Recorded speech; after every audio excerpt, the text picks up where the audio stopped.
Centre number 3 क्या है? कालीबंगा, नहीं कालीबंगा। थोड़ा सा ना कालीबंगा को ध्यान से समझिएगा। और सबसे पहली बात तो मैं आपको ये समझाऊं कि इसका नाम कालीबंगा क्यों पड़ा, समझ रहे हैं? तो देखिए ये जो काली है ना, काली का अर्थ यहाँ पर क्या है? ब्लैक, नहीं ऑब्वियसली काली मतलब यहाँ पर रंग है काली, है ना। और बंगा का अर्थ होता है चूड़ी। बंगा मीन्स होता है चूड़ी। चूड़ी मतलब बैंगल, नहीं बैंगल, बैंगल जानते हो ना आप लोग, चूड़ी।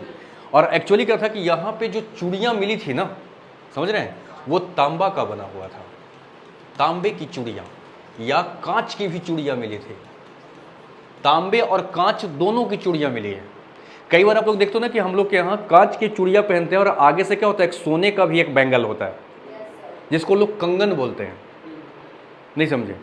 तो वो सोना का और कांच का आज का प्रचलन है, उस समय का प्रचलन था कांच का और तांबे का, क्योंकि सोने की खोज हुई नहीं थी, लोहे की खोज हुई नहीं थी, समझ रहे हैं? तो उस समय तांबे और कांच के चूड़ियों को पहना करते थे। तो यहाँ पे चूड़ियों का साक्ष्य जो है वो थोड़ा एक अलग किस्म का मिला, क्योंकि बाकी जगह भी तो हर जगह कुछ ना कुछ मिला है इक्वल रूप में। वहाँ भी ईंट मिल गया, वहाँ भी ईंट मिल गया, यहाँ भी ईंट मिल गया, तो कॉमनली मिला है चीज़ें। लेकिन ये चूड़ी जो है ना वो खूब मात्रा में मिला, जो थोड़ा सभी से अलग मिला, समझ रहे हैं? तो वहाँ पर क्या बोलते हैं चूड़ी को? बंगा। और वो चूड़ियाँ जितनी भी थी, है ना, वो काली रंग की थी। मतलब कि वो तांबे वाले को भी क्या करते थे, वो पेंट करके ना काली बना के पहनते थे, नहीं उनको काली कलर पसंद था, समझ रहे हैं? तो वही हो गया काली बंगा। तो काली बंगा का अर्थ है ये काली काली कलर की जो चूड़ियाँ मिली है, इसीलिए इसको काली बंगा कहा गया है। लगता है आप लोग नहीं समझ रहे हैं। ये कालीबंगा जो है वो कहाँ है? तो ये भारत के अंदर में एक राज्य है, जिस राज्य का नाम है राजस्थान। तो ये कालीबंगा भारत के अंदर में राजस्थान में पड़ेगा, और ये राजस्थान के अंदर में हनुमानगढ़ जिला में पड़ेगा। हनुमानगढ़, ये हनुमानगढ़ जिला के अंदर में पड़ता है, समझ रहे हैं? अगर आपको कालीबंगा को जा करके देखना है तो मैं आपको जाने का रास्ता बताऊं। अगर आप बाय द वे मान लो कानपुर से अगर आप कालीबंगा जाते हैं तो जाने का तरीका क्या होगा कि चाहे तो आप कानपुर से, है ना, चाहे तो आप कहाँ जाएंगे?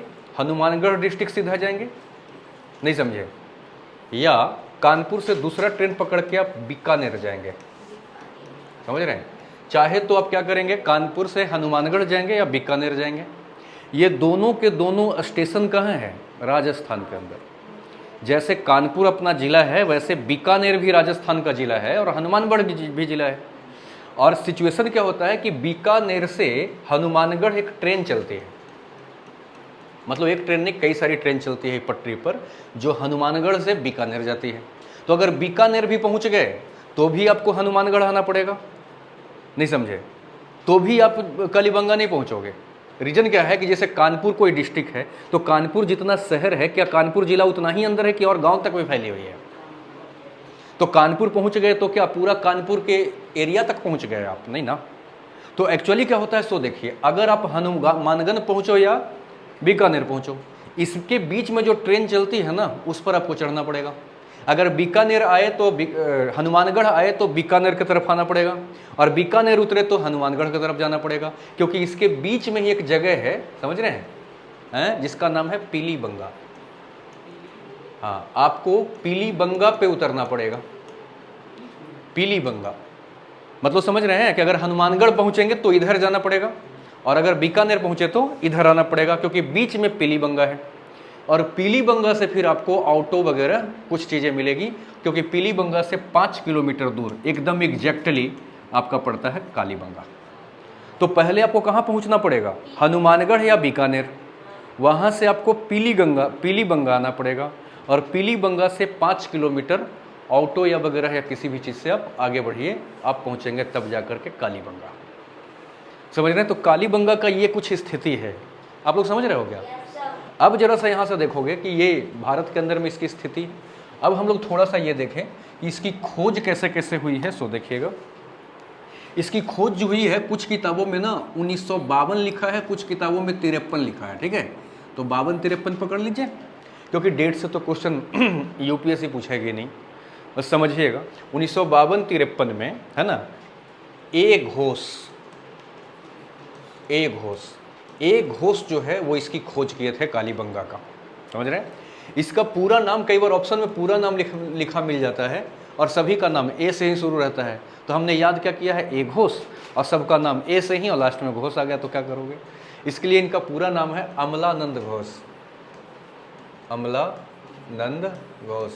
तो ए घोष कहें या अमलानंद घोष कहें एक ही बात है ना। जैसे नीलेश प्रताप सिंह कहो या एनपी सिंह कहो एक ही बात है शॉर्ट में। वैसे ही ये ए घोष जो है ना वो वही क्या थे, अमलानंद घोष थे। हमने जानबूझ करके ये बात बताई क्योंकि एक बार ए घोष पर चर्चा करके निकल गए, बच्चों ने कहा कि गलत बता दिया क्योंकि अमलानंद घोष ने किया था, तो वो वही है, समझ रहे हैं। इन्हीं का फुल नेम है अमलानंद घोष, ठीक है। ये तो खोज किया था इन्होंने, लेकिन इसकी खुदाई जो हुई है वो 1961 से 69 तक 8 सालों तक इसकी खुदाई चली, समझ रहे हैं। और खुदाई करने वाले में कौन कौन थे, एक थे बीके थापर, बीके थापर, और एक थे बीबी लाल। बीके थापर और बीबी लाल के नेतृत्व में कालीबंगा की क्या की गई बताओ, खुदाई की गई। और ऑब्वियसली जब खुदाई की गई है तो यहाँ से कुछ साक्ष्य मिलेगा और उस साक्ष्य के आधार पर हम लोग इसका व्याख्या करेंगे। और जब सभी केंद्रों को पढ़ लेंगे तो सबको जोड़ के देखेंगे इकट्ठा कि सिंधु सभ्यता की समाज कैसी थी, वहाँ की राजनीतिक व्यवस्था कैसी थी, वहाँ की धार्मिक व्यवस्था कैसी थी, वो तब जाके निचोड़ निकलेगा। इसलिए अभी हम लोग सिर्फ इतना ही बात कर रहे हैं, समझ रहे हैं आप लोग। इसकी खुदाई हुई, खुदाई में सबसे इंपॉर्टेंट जो यहाँ से साक्ष्य मिला है वो साक्ष्य मिला है जूते हुए खेतों का प्रमाण, समझ रहे हैं। जूते हुए खेत, इसका मतलब कि उस समय खेत की जुताई, हाँ, जूते हुए खेत का प्रमाण, हाँ, जूते हुए क्या बोलो, खेत। तो जूते हुए खेत वहाँ मिले, इसका मतलब क्या है कि, और उसकी जब समझ रहे हैं खेतों की जोताई, और इसके साथ साथ मज़ेदार बात तो ये है कि कुछ मूर्तियाँ भी मिली हैं। और मूर्तियाँ कौन बनाएगा, शिल्पीकार, अगर हाथ से बना रहा है तो नहीं समझ लगता है। तो जो कुछ मूर्तियों का अवशेष मिला है, और वो मूर्तियाँ मिली है बैल और बारहसिंघा का। तो बैल का प्रमाण मूर्तियाँ मिला है, इसका मतलब है कि लगता है कि उस समय बैल को एक उचित स्थान कलिबंगा देने का प्रयास कर रहा है, और लगता है कि यही बैल जो है वो हल के साथ खेतों में जुताई किया जाता था। और आज भी हम लोग देखते हैं कि हम लोग बैलों के ही खेत में क्या करते हैं, जुताई करते हैं, समझ रहे हैं। तो यहाँ पर से क्या मिल रहा है देखिएगा, यहाँ पर से मिल रहा है बैल नहीं, या क्या बार, क्या सिंघा बोलते हैं इसको ना, हाँ चलो बारहसिंघा, बारहसिंघा का क्या मूर्ति भी मिली है, समझ रहे हैं, यहां से, ठीक है, यहां से मूर्ति भी मिली है।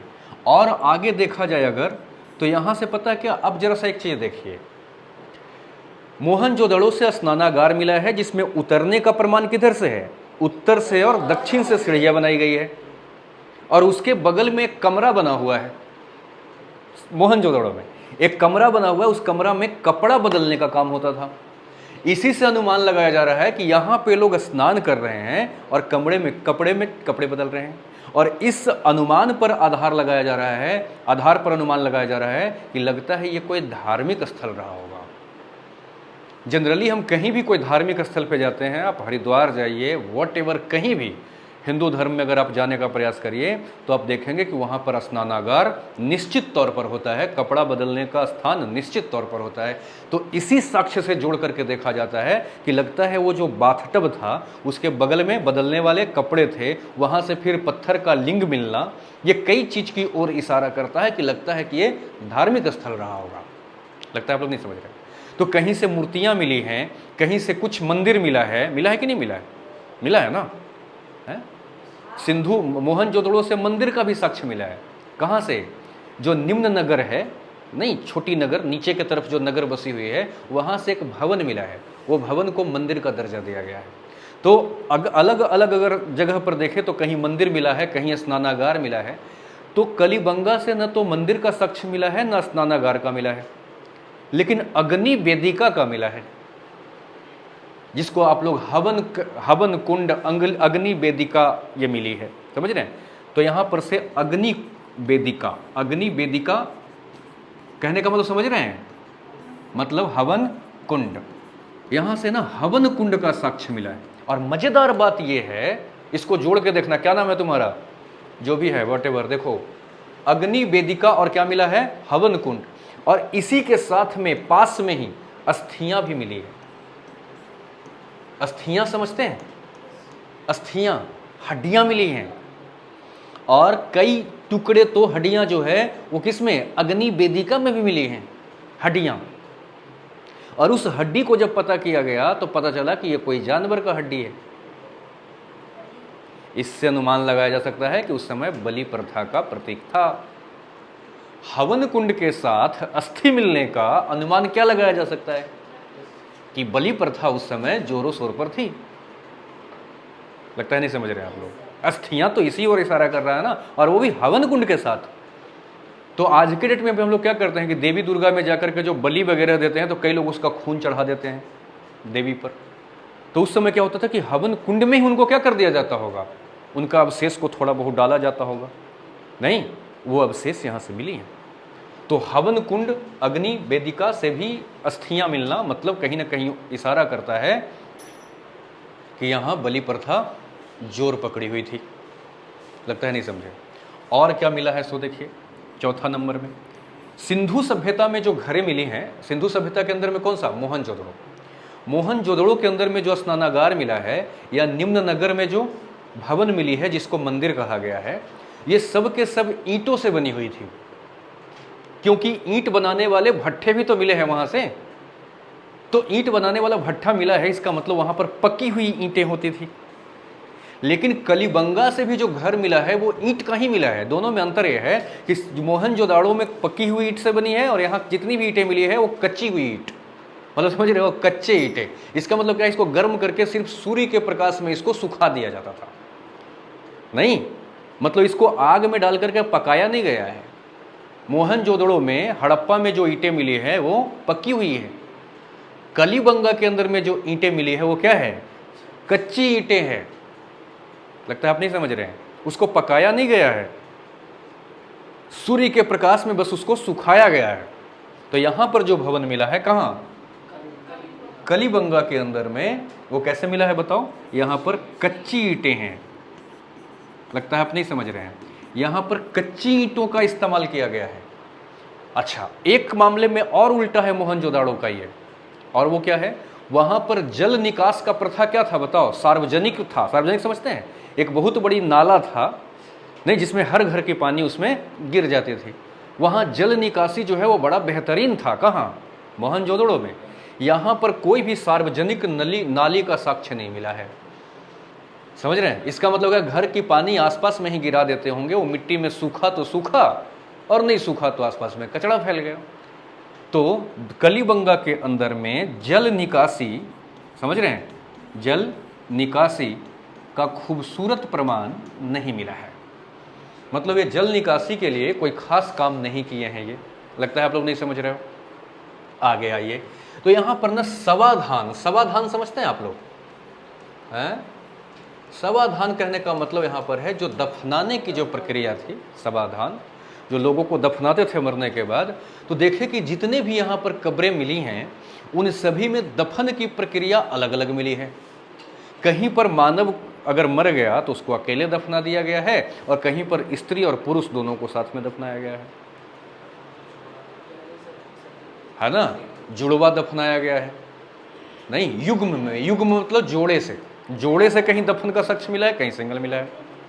इससे ये अनुमान लगाया जा सकता है कि कलिबंगा के अंदर में संस्कृति जो थी वो एक जैसी नहीं थी। इसका मतलब है कि लगता है कि यहाँ पर अलग अलग संस्कृति, अलग अलग पूजा पाठ की पद्धति लोगों की रही होगी। ये विविधता का प्रमाण है। विविधता का प्रमाण समझते हैं, यहाँ की जो संस्कृति है वो अलग अलग थी। इससे हम अनुमान लगा सकते हैं, कलिबंगा इस बात को चिल्ला चिल्ला करके कहने का प्रयास कर रहा है कि भारत की जो विविधता की सुंदरता आज है, हिंदू मुस्लिम सिख ईसाई और हम सब इकट्ठा रहते हैं, ये आज की सुंदरता नहीं है, ये सिंधु सभ्यता की सुंदरता है। समझ रहे हैं, क्योंकि यहाँ पर की संस्कृति कैसी है बताओ, सवाधान जो है यानी दफन करने की जो प्रक्रिया है वो सभी का क्या है बताओ, अलग अलग है। इसका मतलब कि यहाँ पर बहुसंस्कृति, बहुसंस्कृति समझ रहे हैं, ये बहुसंस्कृति का प्रतीक है। यहाँ पर कई तरह के संस्कृतियां एक साथ श्वास ले रही थी अमन के साथ। नहीं समझे लगता है। तीसरी चीज अगर हम अगला बात करें तो यहाँ पर क्या है, मिश्रित फसल की भी यहाँ से साक्ष्य मिला है। मिश्रित फसल समझते हैं आप? अगर हमारे गांव साइड में चलोगे तो ये मिश्रित फसल आपको दिख जाएगा। एक ही साथ में चना भी छिड़क दिया और साथ में सरसों भी। तो चना के पेड़ छोटा छोटा होता है और सरसों का बड़ा बड़ा। तो नीचे वाला स्तर पर चना फैल गया और ऊपर सरसों के फूल खिल गए। तो इस फसल को क्या कहेंगे? मिश्रित फसल। यहां पर भी यही साक्ष्य मिला है, चना प्लस सरसों, चना प्लस सरसों, ऐसे कई। इसका मतलब कि मिश्रित फसल का प्रतीक कहां मिला है बताओ? कलिबंगा में मिला है। कलिबंगा में और क्या मिला है? ऑब्वियसली इसका नाम से ही क्लियर है, चूड़ियां मिली हैं। दूसरी चीज, एक चीज और जो है बड़ा समझने वाली बात है कि यहाँ के लोग जो है ना, पुरुष और स्त्री दोनों गहने पहनते थे यहाँ, या आज के डेट में हम लोग भी पहनते हैं। आप लोगों ने देखा होगा एक चीज कि जब शादी होती है तो दामाद के लिए चैन और अंगूठी बनाया जाता है, तो ये भी तो ज्वेलरी ही है। तो क्या जेंट्स आज के डेट में ज्वेलरी नहीं पहनते हैं? पहनते हैं। चैन और रिंग क्या है? यही तो है। ये अलग बात है कि महिलाएं थोड़ा सा ज़्यादा पहन लेती है, नाक भी फोड़ करके इधर से कहीं नहीं, सर पर भी इधर, हाथ में भी इधर ना, बाल में भी बांध लें। लगता है कि जैसे नहीं, पूरी सुंदरता इनका गहनों पे डिपेंड कर रहा है। जबकि अगर गहना पहन ले तो और बंदरिया जैसी लगती है, देखा है? नहीं लगती है? जितना सिंपल में सुंदर लगती है उससे ज़्यादा खतरनाक लगती है कि वो ज्वेलरी पहन लेते हैं। लगता है कोई डाइन रिटर्न। तो देखेगी तो क्या हो गया? नहीं, ये सिचुएशन है कि नहीं है? हैं? ये सिचुएशन है, ये दिखाई देता है। अच्छा, अब देखो क्या है कि यहाँ पर जो साक्ष्य है ना, अपने यहाँ जो साक्ष्य है कि हम ज्वेलरी जेंट्स और लेडीज दोनों पहनते हैं, यहाँ पर भी वो साक्ष्य मिला है। पुरुष और स्त्री दोनों के लिए जो है वो पहनने वाले ज्वेलरियों का यहाँ से साक्ष्य मिला है। लेकिन वो ज्वेलरियाँ बनी हुई किस चीज़ की होती थी? शीशे का, तांबे का। नहीं समझ रहे हो? शीशे, तांबे, इन सभी चीजों का साक्ष्य प्राप्त हुआ यहाँ से। कांसे का, समझ रहे हैं? कांसे, ब्रॉन्ज का, कांसे नहीं, और तांबे और शीशे का नहीं, ये कुछ क्या हुआ है बताओ? गहने प्राप्त हुए हैं। और ये गहने जो है वो सामान्य रूप से महिला और पुरुष दोनों धारण करते थे। एक चीज और, ये लड़की, एक चीज और देखो यहाँ पर से और एक चीज खास देखा जाए तो यहाँ पर ना बाट भी मिला है। बाट समझते हैं? हाँ, तौलने वाला, वो पत्थर का बाट था। इसका मतलब कि यहाँ के लोग मापना, तौलना, है ना, यहाँ से पत्थर का बाट मिला है। और तांबे का गहने मिले हैं, तांबे के कुछ मूर्तियां मिले हैं, तांबे के कुछ जानवर प्राप्त हुआ है मूर्ति बना करके। तो अब एक बात बताओ, इससे क्या साबित होता है? इससे यह साबित होता है कि मानव जो है वो पाषाण काल से ताम्र काल में, ताम्र पाषाण काल में प्रवेश कर चुका है। नहीं समझे? मानव इसके पहले क्या करता था? सिर्फ और सिर्फ पत्थरों का इस्तेमाल करता था। वो किस बात का संकेत कर रहा है? पाषाण काल। लेकिन यहाँ तांबा और पत्थर का इकट्ठा साक्ष्य मिलने का मतलब हुआ पत्थर का बाट नहीं, और हाँ, तांबे के कुछ और भी चीजें। तो इससे यह स्पष्ट होता है कि मानव क्या पाषाण काल से नहीं, किधर, ताम्र काल में क्या कर चुका है? प्रवेश कर चुका है। ये क्या है? कलिबंगा के कुछ क्या है बताइए? साक्ष्य है। समझ रहे हैं? नहीं समझे लगता है आप लोग? और कलिबंगा को भी